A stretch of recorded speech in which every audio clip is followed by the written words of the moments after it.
واحد من الشيبان يقول: يا شيخ، والله العظيم إني صليت لله 60 سنة في قريتي، ما ظننت أن السنة الراتبة اللي قبل الظهر وبعد المغرب والعشاء وقبل الفجر ما ظننت أنها مندوبة، ظننتها واجبة. لي 60 سنة أتسنن على أنها واجبة، وأن قيام الليل واجب، وأن صلاة الضحى واجبة.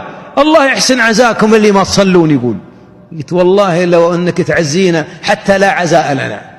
كان يصليها كأنها واجبة ثابتة عليه، ثم قال: يا شيخ، لماذا يصلون ويهربون من ربي؟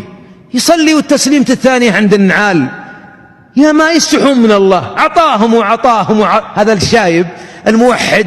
ترى بعضنا يوم زاد علمه قلت عبادته، يا ليته ما قرأ ولا درس، كان قاعدا على العبادة الجميلة، وكان قلبه قريبا من الطاعة، وكان لسانه رطبا بذكر ربه. ولذلك تجدون أحبابي أن بعض العوام الموحدين أكثر بكثير منا يا المتعلمين طاعة وثناء وحمد، يخافون على النعم أن تزول، وإذا رأوا كفرا للنعمة بكوا.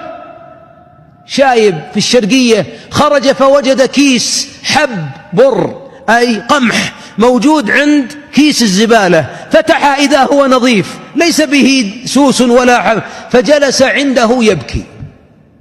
جلس عند الزبالة أكرمكم الله وكيس البر هذا يبكي ويرفع يقول: أهذا يرمى يا أمة محمد؟ الرسول صلى الله عليه وسلم رأى كسرة خبز في غرفة عائشة سقطت بلا علم منها، فرفع الحبيب كسرة الخبز وقال لعائشة: يا عائشة، أحسني جوار نعم الله فإنها ما ندت من قوم ثم عادت إليهم. وجلس يبكي على كيس البر اللي طلعوه الربع ما يبونه. ومن اللي يبغى البر؟ الناس يأكلوا الرز، والآن حتى الرز نصفه للزبائن أكرمكم الله.